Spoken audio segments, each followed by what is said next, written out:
أعوذ بالله من الشيطان الرجيم بسم الله الرحمن الرحيم الحمد لله والصلاة والسلام على من لا نبي بعده وبعد السلام عليكم ورحمة الله وبركاته. All praise is due to Allah subhanahu wa ta'ala. May His peace and blessings be showered upon His beloved Prophet Muhammad sallallahu alayhi wasallam, the one who fought tooth and nail for Islam to get to every corner of the world. I request Allah subhanahu wa ta'ala to bestow unto him His full blessings and mercy, and to whoever is to follow his footsteps till the day of judgment. Allahumma ameen.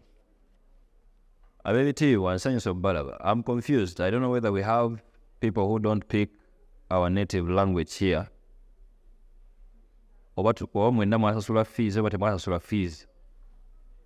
But I think we are going to intermix. I was tasked to give basic knowledge about polygamy in Islam. Bakama bange baali bandagira okwogera ku nsonga eno. Bangamba nti abasiraamu ndowooza ebintu ebyokwewasa bino n'ebyokufumbirwa bayingiramu buyingizi nga tebategedde limitations zaabwo. But before I even start, I would like to prepare my audience with some factors. The fact that I'm going to discuss polygamy, nga polygamy kitegeeza omusajja okuwasa omukyala asukka mu omu. So I thought it wise to at least prepare my audience otegeere ebintu bino wammanga nga tonnaba kubanga ompuliriza. The first factor is, bw'obanga oli musajja ng'oli wano obanga owuliriza nga wali okula bakugamba nti olina obwagazi bungi era wasa olw'okuba olina obwagazi bungi, pause listening to me in a program, because polygamy is not for desireful men. N'omukyala agenda okutegeera bye ngenda okwogera, obanga tasobola kufuga busungu nga you're already biased from the start, nkwegayiridde tonkyayira bwereere, funa program naawe okole oti ogende. Two factors, omusajja ow'obwagazi n'omukyala ow'obusungu. If you're already biased in that angle, you might not pick and understand what I'm going to say. Secondly, it's a fact Islamically that none should force anyone to stay in an unhappy relationship. Kimanye nti obusiraamu eddiini gy'okkiririzaamu tebuyina musajja oba mukyala gwe bukakasigala mu bufumbo bw'atayagala. It is a religion that is moderate in a way ti omukyala bw'abanga tayagala bufumbo for reasons that are authentic, they have an open door out, n'omwami kyekimu, equal rights. Bw'obanga owulira you're unhappy in a bad unhealthy relationship, you have an open window out. Thirdly, no woman is denied the right to divorce in case they find polygamy stressful. Now, there is a reason as to why I want you to understand whatever I'm saying before I bring whatever I'm going to bring. Obusiraamu tebukakangako omukyala sigala mu bufumbo ng'olina comments bw'olangira bbaawo okumulagira ekyalo kiramba ng'omuvuma naye ng'ate tobwagala. Islam never made it compulsory onto you okusigala mu bufumbo bw'otakola ki bw'otayagala. Temuvumya busiraamu in that angle. The second last is, polygamy is a right. It's not mandatory. Sitteeka for every man to marry more than a lady. Nga bwe kitali tteeka, it's their right to exercise in that angle. And lastly, polygamy turns out being a burden to men and a blessing to women. Nkozesezza men and women, that's a key word, not man and woman. When you draw it to a personal level, oyina issues izo. To a society where Islam guides, it's a burden to men and a blessing to women, just like I'm going to explain. Ebintu ng'ebyo bw'obitegeera ng'omusiraamu, it helps into appreciating the reality. Now, I have only 4 main topics in my presentation. The number one presentation is going to be about the whole approach the Islamic law gave to this whole polygamy story. Omusajja bw'abanga anaawasa omukyala asukka ku omu. Let every Muslim understand that polygamy was not invented by Islam. Omuntu yenna ayogera nga mukulu ng'agamba Obusiraamu bwe baleeta polygamy, ky'otukolera kyekyo ko tulaga nti you're too unserious to a level nti you don't do any research, ate oyagala kwogera mu bantu. Islam never invented polygamy. Islam found polygamy in place, disorganized. What Islam did is to give a new shape and design to what we believe polygamy is. Now, we all know it's factual. Many societies, in any knowledge base you're having, baali bakiina nti gwe bayita omusajja tebamubalira bakyala babeera nabo. Now, visit any knowledge base you're having. Let me start with the culture one here. Kalo hizo bato kaddiye nnyo obanga okaddiye ekimala. Are you aware polygamy is news here in Africa? Definitely no. Actually, it was more worse without no conditions, without no limitations. But what Islam came in place, Islam came to give a new shape, a more reasonable one, to make sure everyone in that relationship is having equal right to share. Now, let every Muslim understand, and whoever wants to throw rotten eggs, Luzungu gye luli olwo wajja si nkiganda wazzaamu nnyo, ayagala okukanyuga amayinja amavundu ku Busiraamu, ng'agamba eddiini yaabwe abwagazi, ddiini y'abasajja kulagira kuwasa more than one. Teriiyo ddiini ya Busiraamu gy'ogenda kugamba nti ye yaleeta polygamy. Yasanga polygamy weeri ng'abantu bakyamuukirira bukyamuukirizi nga bawasa. What Islam did is to make them reason as they are trying to marry. So that is a factor to understand. Visit some knowledge bases. Visit some other religions. We have it. What Prophet Sulaiman, Islamically, in that angle, he had more than 100 women. Allah yasinga okumanya yali abakwasaganya atya. Prophet Ibrahim, more than a lady. Awo nno nga ngenze wala. Tandikira wano mu Africa ewammwe. Just go to your grandfather 5 generations back. Yalina bameka. Olina ne bataatawo b'otamanyi nga tolina na chance egenda bamanya. Why? They had their own polygamy then. But when Islam came to just reimagine, redesign and give it a shape. Kuba yakimanya nti omulembe gw'abasomi gujja yeffe nno wano. Allah subhanahu wa ta'ala in the Holy Quran,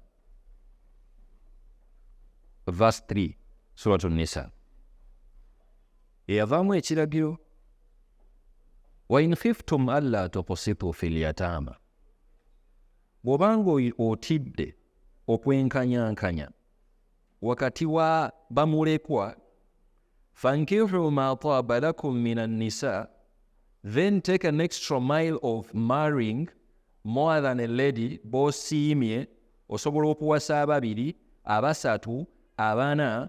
Wa in khiftum alla ta'dilu, bw'oba otidde nti you're not going to be just with them, fawahida, then stick on one lady. Now, another factor here is Islam is the only religion that made it authentic that it is an option to only marry one lady. You won't find it in any religion authentically. But if you've researched well, it's only authentic in Islam that we take it as an option. Omukyala asobola okubeera mu maka ge ng'ali atya? Ali omu.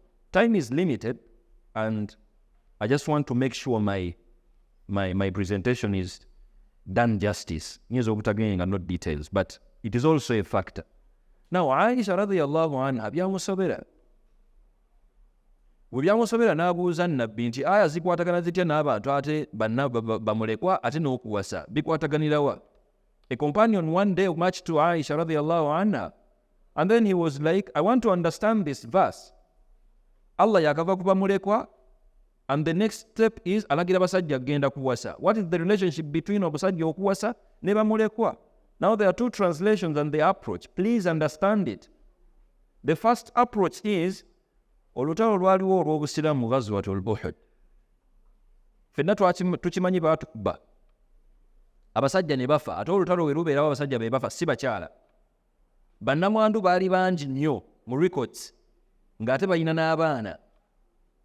So the essence was approach esooka nti Allah yali alagira basahaba abaali baprioritizinze to have an orphan nga bamulabirira ng'asobola okulabirira omwana omuwala n'akula omwana n'anyirira ebisusse. N'ayagala okumuwasa ate nga yabadde amulabirira ne kiteekawo okukyankalana ate ye mukama we ate yalinga taata we ate yagenda omuwasa kati ate agenda mulyaza amanya agenda muwa amahala atya nga bibuzaabuza.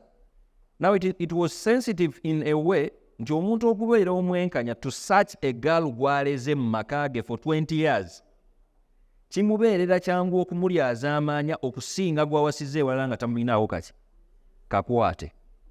Aya kwe kuva Allah n'agamba nti wa in khiftum alla tuqsitu fil yatama. Wemba mufunyeemu ng'abantu abategeera nti you were not going to be just, practice justice with these girls abakuze mu maka gammwe, take an extra mile of marrying elsewhere. Babiri basatu bana or making sure tokola ki tobeera unjust. And the second approach is mulimu abamanyi abatuuka n'okugamba nti Allah aya eno yajogera ng'asaasira nnyo abakyala abalina abaana and they don't have marriage. In the angle nti abakyala abalina abaana ng'ate tebalina bufumbo, chances are high no one is going to prioritize them as wives. Ate wabanga Allah alagira okubanga ateeka obwenkanya mu bamulekwa in a way bw'ogyewange nga ngenda kukuwasa ng'olina abaana, nina abaana abange benzadde ne mukyala wange, I have an obligation to treat your kid and your daughter or maybe son just like mine with just nga sibaawudde. And that's why some scholars were like aya y'obwenkanyankanyaawo Allah bwe yali ayogerako mu ntandikwa kwe kwenkanyankanya wakati w'omusajja alina omukyala gw'afunye ng'alina omwana to make sure they practice justice with even the kids. Wa in khiftum alla ta'dilu fil yatama. Now this is the background Islam gives us if you want to think about polygamy. And Islam, as we term it, it's guidance to the society. Obusiraamu bwe buwa amagezi busukka feelings z'omuntu, busukka entegeera y'omuntu, and we prioritize the greater good. Now if there is the greater good, we are going to always prioritize that, because if the society is perfect, that's where your kid, boy, is going to get a wife tomorrow. And that's the guidance Islam gave to us. Let me switch to the justification of polygamy now, from the logical part of view. Abantu ebiseera ebisinga, if they are trying to throw rotten eggs to polygamy, buli muntu alina by'ayogera, tetugaanye. Nayagadde nnyo nfuneyo omuntu mu audience nga mukambwe ennyo tayagala polygamy. I know you there. Khadija, oli kuki owagira polygamy oba? Assalamu alaikum warahmatullahi. Wa alaikum salaam warahmatullahi. Bikolwa biri mu polygamy. Toyagala bikolwa? Bikolwa biri mu polygamy. I cannot be against polygamy because it's a shake out. Naye ebikolwa ebikolebwamu. Oli mu kunepe na Khadija, njagala omuntu nga mukambwe muzibu ng'ayagala tayagala polygamy from the blood. Gwe njagala. From the blood? Yes. Siyagala. Sister Fatima, yes? What is your stand? I don't like polygamy. I don't like it. I cannot hide it. Yeah. I cannot pretend. I'm not comfortable with it. Do you mind sharing the reason as to why you don't like polygamy? Growing up in a polygamous family, as a victim, yeah, there are many things that I saw at home that I wouldn't want me to go through, that I wouldn't want my children to go through. Yeah. You know, as a society, there are many things that we throw off and pretend not to see them, but we see them. Mm. You might say that whatever happened to maybe my mother, or to my siblings, or to all of us, will not happen to me. But we cannot be sure that it cannot happen again, because we know the truth is, if it is a percentage, 80%, it will happen again. Mm. So for that matter, I cannot pretend I don't like polygamy. MashaAllah. Thank you for being honest. Assalamu alaikum wa rahmatullah. Wa alaikum salam wa rahmatullahi wa barakatuh. I wholeheartedly support polygamy. MashaAllah. The reason being that I first got the training to know the goodness in polygamy, and I've practiced polygamy for the past 36 years, and my wives are happy. MashaAllah. MashaAllah. I have 2 wives, and I'm enjoying polygamy. Thank you. Barakallahu fiqh. Now, thank you for the submission, and may Allah subhanahu wa ta'ala grant you goodness, and may you never lack in any way. Ameen ya Rabbi. My audience today, I want us to go through this reality so that we justify polygamy together. Let us address the gender numerical imbalance. Now, it is a reality and fact that when we consider male and female, bane abasinga obungi. Abakyala be bangi. Now, ezo si mboozi zange wabula ne census eyakaggwa kati. It is a reality nti abakyala bangi as compared to males. Si n'ekyo kyokka, I took it as an obligation to interview some pediatricians nga mpulira njagala kukitegeera butegeezi. Mujja mutya okubanga mmwe bangi nga ffe batono. One honest one yaŋŋambye yaganye okumwogera erinnya ndowooza engeri gy'abadde omukyala muyinza omubuukira ennyo. N'aŋŋamba nti the reason as to why it is such, if you're well versed medically here, you know omwana omuwala in the infant stage is more strong as compared to omwana omulenzi. In that angle, abaana abalenzi nga bato bafa nnyo as compared ku baana abawala. It is even got tine mu busiraamu ebaffe, it reflects. That's why omwana omuwala bw'akufukako onaaza olugoye, omwana omulenzi bw'akufukako omukola ki? Now, we are built differently. Nti omwana omulenzi gy'akoma okukula gy'akoma okuba n'amaanyi, gw'omuwala gy'okoma okukula gy'okoma okunafuwa. And that reality brings this imbalance now as a reality. So that reality of numerical imbalance tetwenkanankana abakyala bangi baifa ate abasajja batono. Now, there is something we need to add into that factor. Abasajja batono n'abategeera batono nnyo. Abakyala bangi n'abategeera era bakola ki? Batono nnyo. Kati there is a chance mu basajja abatono betwogerako mulimu abali mu kkomera. You don't need a husband ali mu kkomera. Mulimu abaana abato. You don't need them as husbands. Chances are high nti ennamba yeeyongera kukola ki? Ate okoze ne ku ssente. Osomye n'okusoma. You don't need a man who doesn't reason like you reason. Kati imbalance eyo had to at least get justice. That's why Islam at one point brought 3 options. Option number 1. Let us try the one man, one woman story. Tugambe nti abakyala bangi n'abasajja batono, buli musajja awasa omukyala omu abasigadde let them be deprived from marriage. Nga tugamba nti it will not work for us. Buli azadde ku mwana omuwala akimanyi nti alonginga okulaba omwana we nga bamuwasa. Buli azadde omwana omulenzi ayagala kulaba nti mutabani waakola ki? Awasa. But if it is a one man, one woman story, kugwe kiyinza okukolera kubanga oli mu bufumbo, but as a society, bwe bakuwa n'abakyala w'ekitundu, ogenda kudiba ne one woman, one man. Because when a lady is not married, there are higher chances okubanga obwononefu kukola ki? Naddala nga mulamu. Now, one man, one woman tetukola ki? Tetukolera, because we can't opt to that. Kati mbu ffenna tutodde tuyise ekiragiro nti bannaaye one man, one woman mukole mutya? Mwewase. Many ladies out there, irrespective of status and gender, bagenda kubayiza tebalina bakola ki? Tebalina basajja, tebalina bufumbo in that case. The second option, what if we try out whatever is happening right now? Buli musajja sticking on to one official woman. Nenga ina batambula nabo ku mabbali mu bwenzi. Limitless numbers. Now Islam brings the most moderate option. What about trying out one man, more than one lady story, but with equal rights?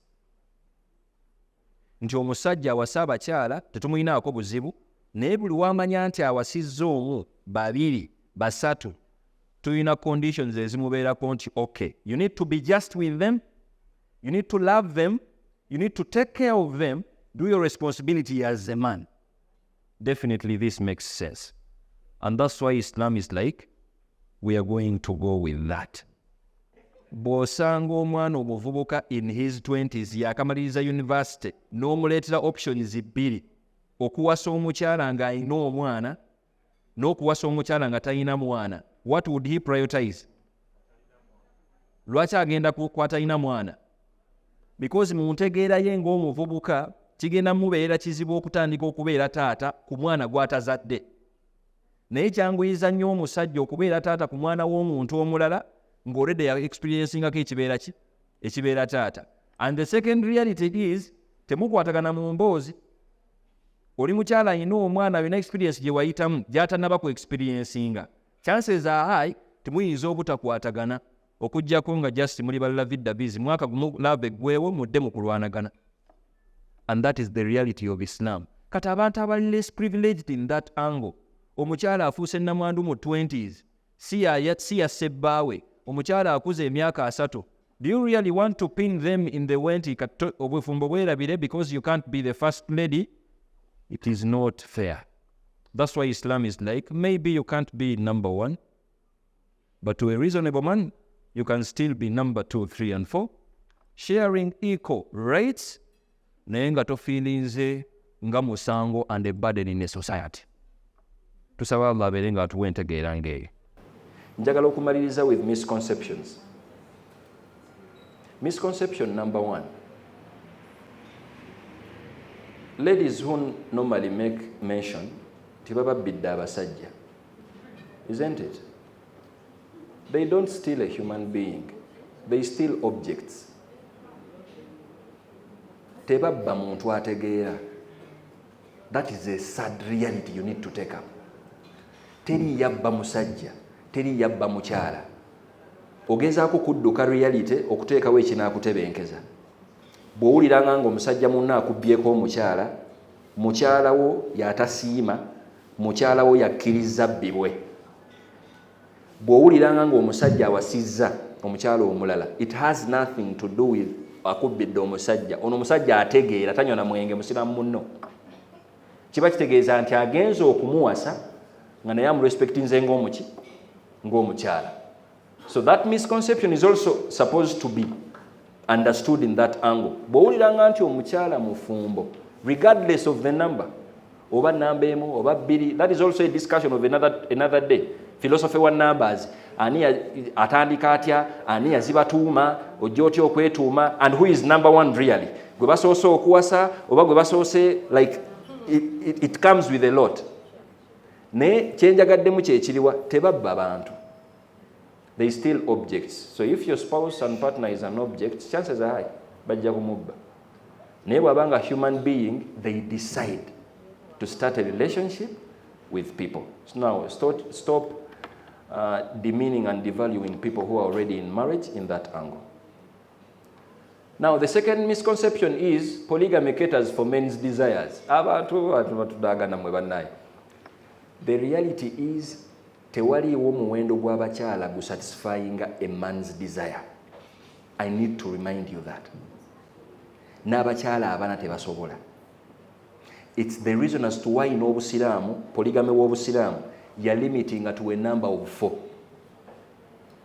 Yensonga lwaki polygamy w'Obusiramu, you're limiting n'omusajja okwekomako, even when they feel they need to do whatever they do for their desires okubanga zigenda, they need to wait okujja eri omukyala gw'awasizza, si gw'asiimye ku kkubo.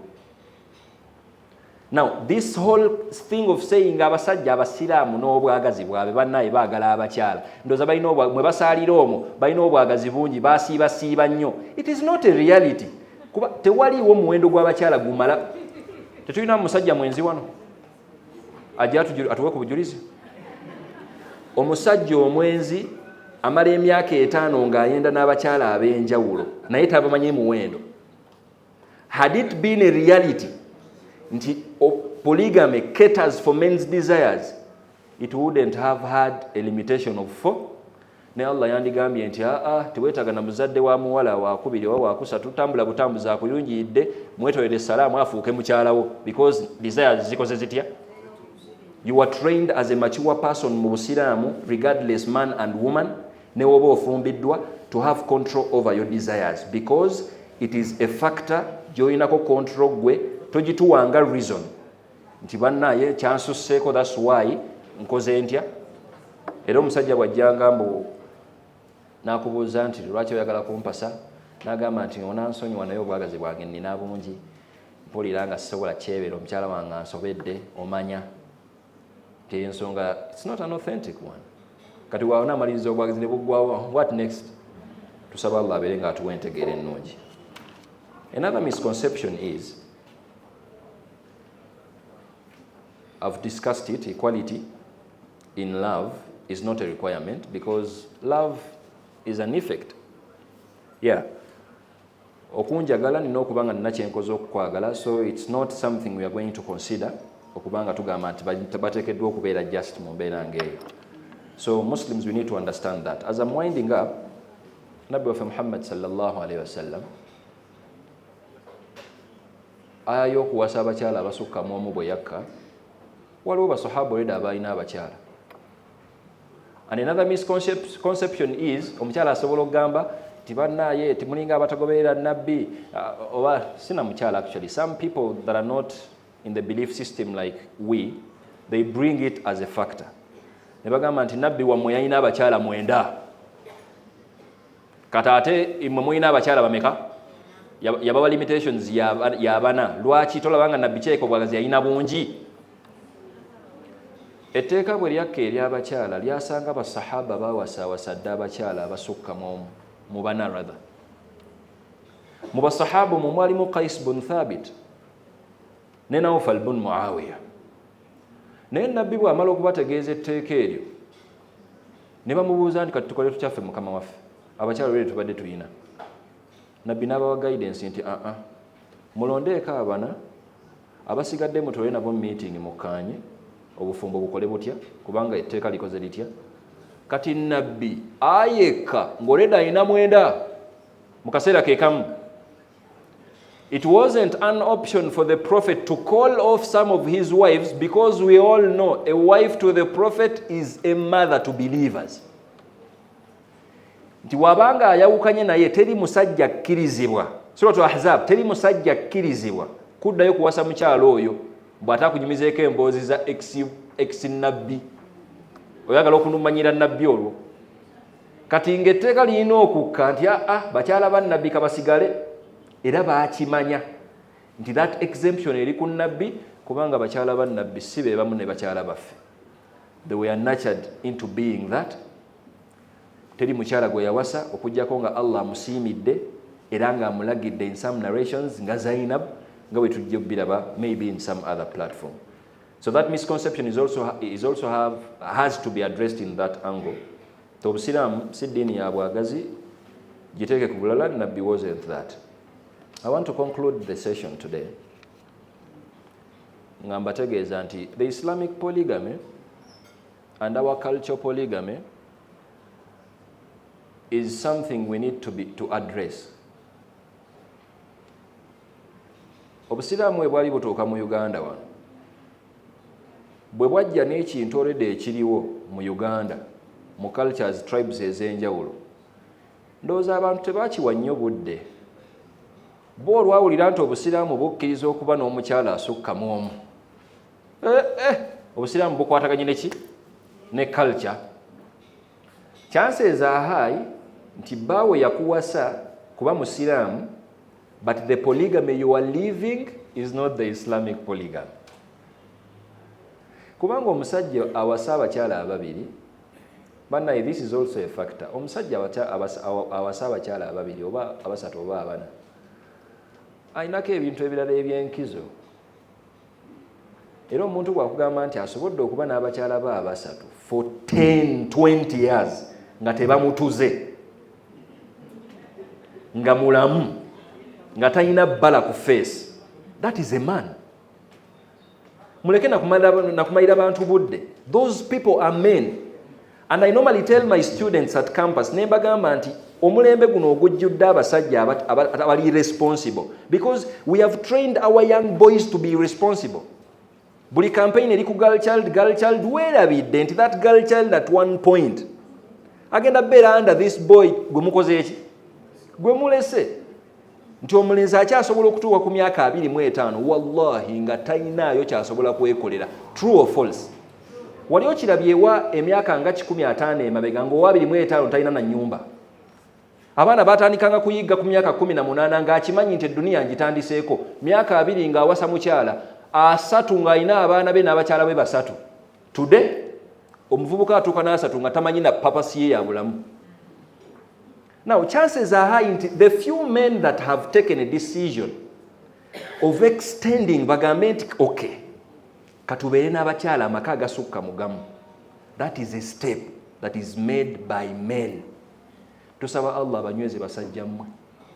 Ate njagala okubawa obweyamu nti ejjana mugenda kugiyingira, kubanga society yaffe yonna ejjudde bwonoonefu.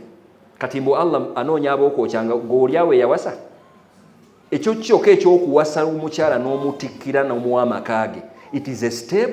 Ebyammwe bijja luvannyuma, bale simanya tonyumyako naye simanya muyo mbagana, ebyo bya kifumbo. Naye ffe society ky'otukoledde, you have made our society a good society. Saba Allah abeere ng'asiima abasajja abo n'abakyala abagumiikiriza in that angle, kubanga naso kikyangu omukyala okubeera namba 2, namba 3, namba 4 oba okugumiikiriza ne bakuzzaako, si kintu kya buli mukyala. Tusaba Allah abeere nga abawejjana, abeere nga abasiima.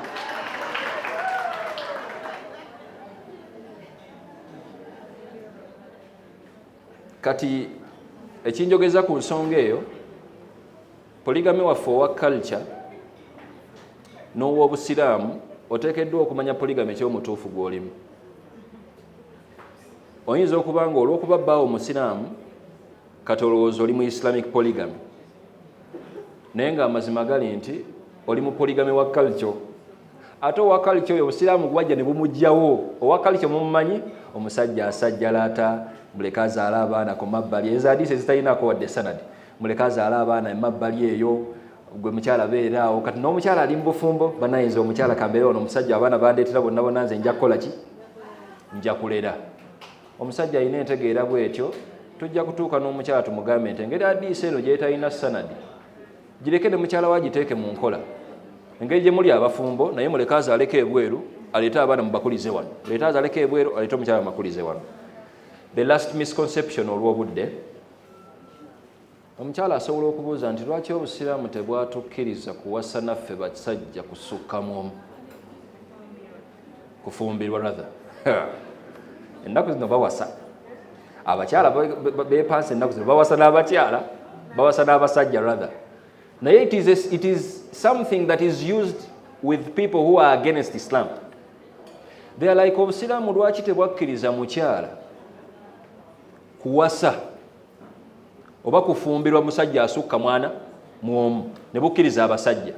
Ensonga eri emu obwo tutamulabudde. Ani yali akozeeko obwa sex worker wano nga tonnakola tawuba? It has never been a threat omukyala afumbiddwa ew'omusajja nga kimanyikiddwa bulungi nti consummate we ye bbaawe yekka. They have never been threats as compared ku mukyala nga yeebaka n'abasajja bangi. Obudde butono tebumala, naye noonya mukwano gw'omusawo omubuuze kabenje ki? Okay, mulaba sex workers abo, teriyo bantu basinga kwekebeza birwadde, even in the West, US in particular. If you travel enough and do some interviews, necessarily, because numbers never lie, all sex workers balina routine, naddala mu nsi ezitabalinaako buzibu. They have a routine nti mu mwezi oba mu wiiki babakola thorough check-ups sexually at least twice. Ng'ensonga enkulu lwaki babakola check-ups ezo, even when you inquire them nti gwe omukyala omufumbo bakakukolako check-ups meka ne bakyala bo? Definitely no. just obeeramu na mukyala mwenzaawo n'omugwamu n'omugoba naye nga check-ups tezeetaagisa because mature people have come to agree tuli mu bufumbo katutambuze obuki. The gist of the matter is the semens of I don't want to be vulgar. The fluid gye wavaamu ezaala the sperms of a man were not designed to meet in one womb. It is the reason as to why Islamically kimenya mateeka omusajja okubanga yeebaka n'omukyala ali olubuto naddala nga siwe.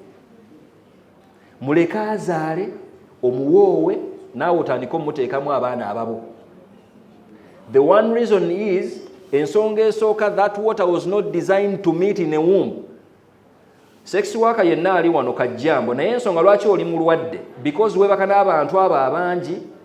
You're filthy in that way. Kola tauba mangu, genda wejjanjabe, look for one man, be with him.